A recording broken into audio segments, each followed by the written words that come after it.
Bismillahirrahmanirrahim. Assalamualaikum warahmatullahi wabarakatuh. Sahabat MUI TV yang berbahagia dimanapun Anda berada, kembali lagi bertemu dengan saya, yaitu Tiffany Hedi Ramawati, dengan acara Sakofa Islamiyah. Dan bersama saya Ustadz Wildan Hasan. Mari kita sapa terlebih dahulu. Assalamualaikum Pak Ustadz. Assalamualaikum warahmatullahi wabarakatuh. Bagaimana kabarnya Pak Ustadz? Alhamdulillah sehat walafiat insyaallah. Alhamdulillah.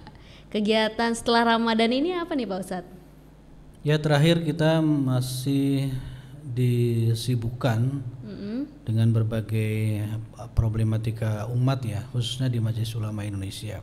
Kemarin kita ada musibah pula. Iya betul Pak Ustadz. Insyaallah setelah kajian ini saya juga langsung ke Jakarta untuk mengawal kasus tersebut.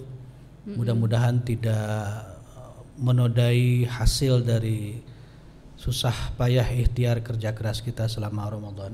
Mudah-mudahan hasilnya adalah maslahat bukan kemudaratan, khususnya bagi majelis ulama, umumnya bagi kita umat Islam di Indonesia insyaallah. Amin. Nah Pak Ustadz, yang seperti kita tahu nih, Allah itu mengutus Nabi dan Rasul itu berjumlah 25 ya. Nah kemudian di setiap Nabi dan Rasul mempunyai kisahnya masing-masing, dan ada yang Allah berikan keistimewaan berupa kesabaran yang begitu sangat kuat. Nah yang bisa disebut juga dengan ulul azmi. Nah Pak Ustadz, ulul azmi itu kira-kira apa ya Pak Ustadz? Ya, bismillahirrahmanirrahim. Sebagaimana kita ketahui dalam syariat kita ada sebuah mustalahat terkait dengan para nabi dan para rasul ini. Kita tahu bahwa ada 25 nabi yang dikabarkan kepada kita di dalam Al-Quran, dan beberapa nabi di antaranya mendapatkan gelar ulul azmi. Ulul azmi itu adalah mereka yang memiliki keteguhan hati, memiliki kesabaran, ketabahan yang istimewa, sehingga kemudian Allah Subhanahu wa taala berikan gelar kepada mereka ulul azmi. Ada Nabi Nuh alaihissalam, Nabi Ibrahim alaihissalam, Nabi Musa alaihissalam, Nabi Isa alaihissalam, dan Nabi Muhammad sallallahu alaihi wasallam. Ini kalau kita kaitkan dengan musibah yang menimpa kita, maka kita bisa beruswah kepada beliau-beliau ini, bagaimana kita memiliki azam yang kuat, keteguhan, ketabahan, kesabaran, sehingga kemudian apapun yang terjadi, fitnah, lalu tantangan, cobaan, permusuhan, peperangan yang dilakukan oleh musuh-musuh dakwah itu dihadapi dengan penuh keteguhan hati. Itulah kenapa kemudian beliau-beliau ini mendapatkan gelar sebagai para pemilik azam yang kuat. Seringkali kita mengistilahkan dengan istilah berazam gitu kan, untuk istilah bertekad yang kuat. Maka dalam istilah bahasa Arab kita berazam yang sangat teguh untuk meraih sesuatu, mendapatkan sesuatu, bahkan menerima berbagai tantangan, cobaan dan musibah itu. Nah, karena keistimewaan dalam kekuatan azam inilah beliau berlima ini kemudian diberikan gelar dengan ulul azmi, begitu. Nah Pak Ustadz, ciri-ciri dan sifatnya Nabi dan Rasul yang mendapat gelar ulul azmi itu apa aja ya Pak Ustadz? Yang kita ingin sebutkan bahwa sejatinya para Nabi dan para Rasul juga memiliki azam yang kuat. Tidak mungkin beliau-beliau semua itu akan diangkat sebagai Nabi, diangkat sebagai Rasul kalau tidak memiliki tingkat ketabahan, kesabaran, ketangguhan yang juga istimewa gitu.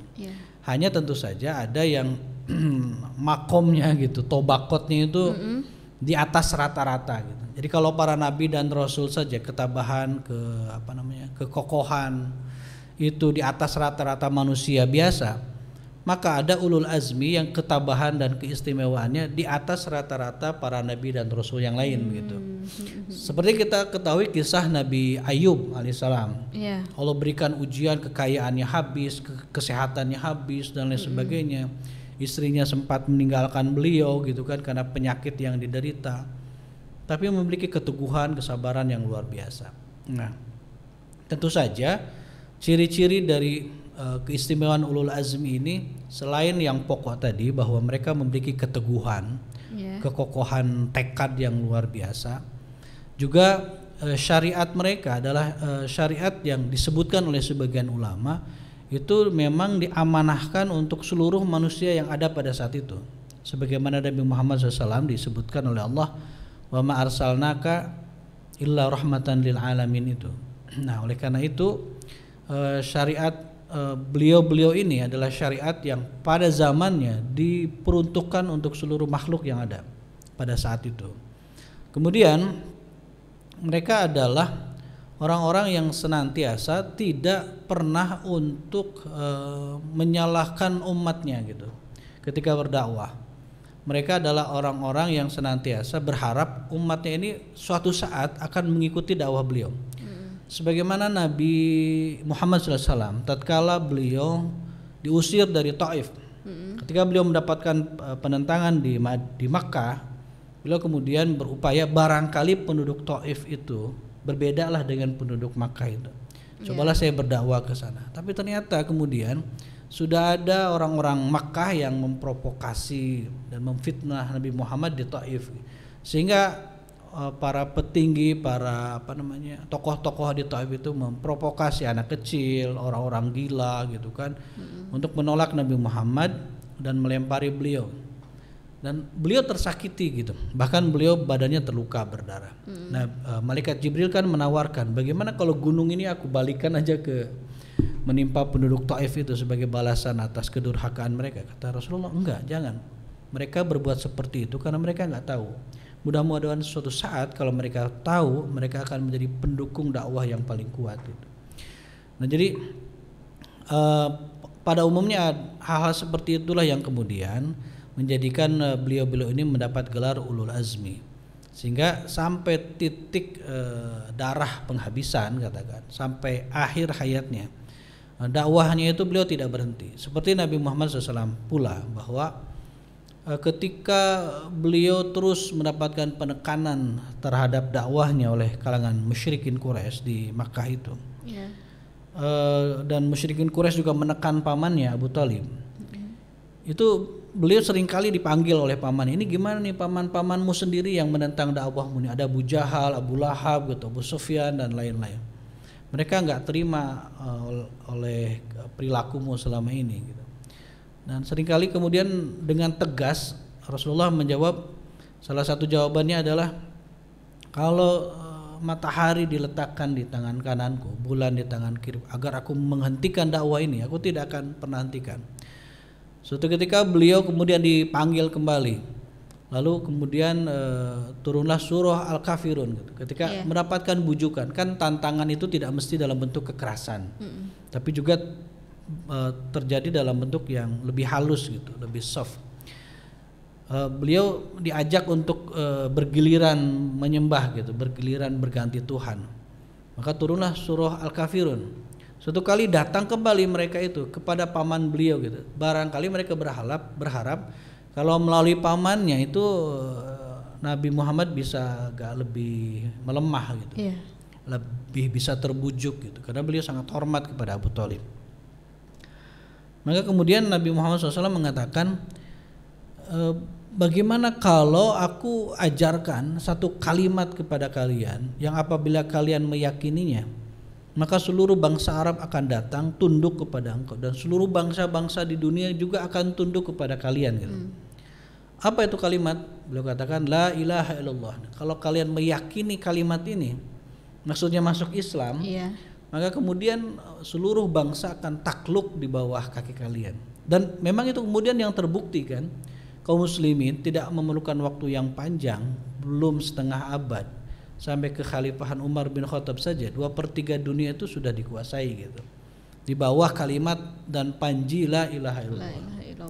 Begitu pula Nabi Nuh alaihissalam, bahkan beliau juga mendapatkan ujian dari keluarganya sendiri, dari anaknya namanya Kan'an. Beliau nggak minta banjir kan, beliau nggak minta hujan, tapi Allah sendiri yang menetapkan ini kaum ini udah diazab aja deh gitu. Beliau hanya diperintahkan untuk membangun perahu besar gitu kan, agar beliau dan umatnya, pengikutnya terhindar dari azab Allah Subhanahu wa taala. Tapi beliau nggak minta, ya Allah ini umat nih dablek gitu, udah azab aja ya Allah. Enggak, beliau nggak minta itu gitu.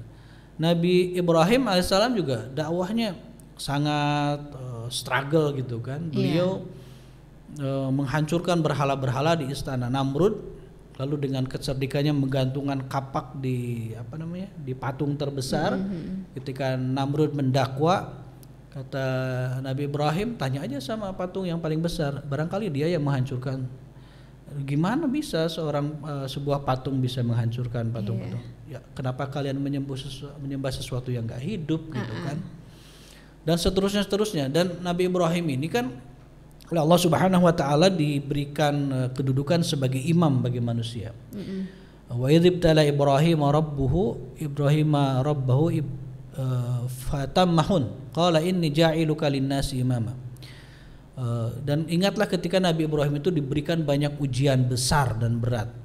Beliau lulus dari ujian itu, dan kemudian Allah menetapkan inni ja'iluka lin-nasi imama. Aku jadikan engkau sebagai imam bagi manusia. Banyak kan ujiannya, dibakar oleh Namrud, diusir dari Babilonia, nyampe ke Mesir diganggu istri beliau oleh Fir'aun gitu kan. Lalu pindah ke Palestina, menetap di sana. Diuji harus mengasingkan istrinya Hajar dan bayi Ismail ke satu lembah di Jazirah Arab yang kemudian jadi Mekah. Lalu diuji dengan penyembelihan anak gitu. Ujian-ujian berat seperti ini memerlukan ketabahan dan azam yang kuat, karena kalau orang biasa tentu nggak kuat gitu. Iya betul. Untuk menyembelih anak, untuk tiba-tiba kok lagi sayang-sayangnya, lagi cinta-cintanya disuruh mengasingkan istri gitu kan, apalagi diuji dengan dibakar dan seterusnya. Kemudian Nabi Musa alaihissalam, beliau digambarkan lidahnya pelok gitu. Pelok itu apa ya? Ya nggak luas, nggak bisa bicara dengan jelas.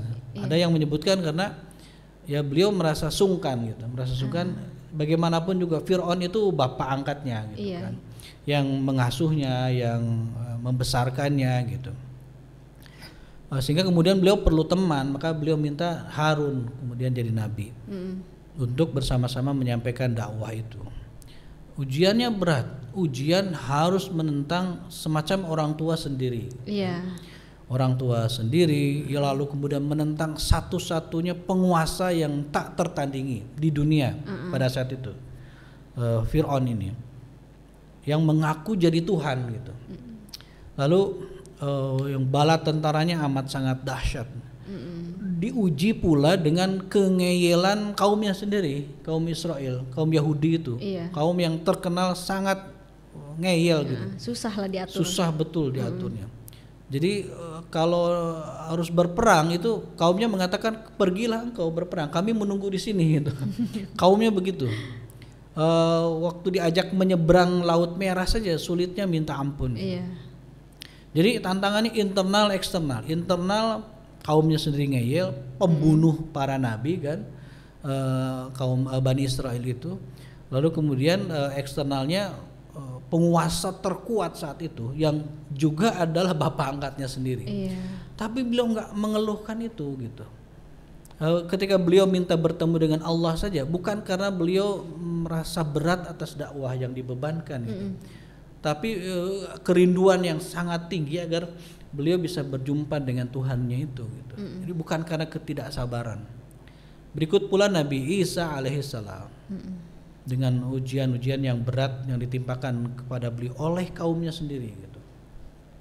Sehingga kemudian sampailah kepada Nabi Muhammad SAW 5 ulul azmi ini yang memiliki ketabahan yang luar biasa. Pak Ustadz, kan dari kisah-kisah para nabi ya yang mendapat gelar ulul azmi, dari Nabi Nuh, Nabi Ibrahim. Beliau memiliki 4 sifat utama sebagaimana kita maklum, yaitu sidik, amanah, tabligh, fatonah. Sidik itu beliau orangnya benar gitu.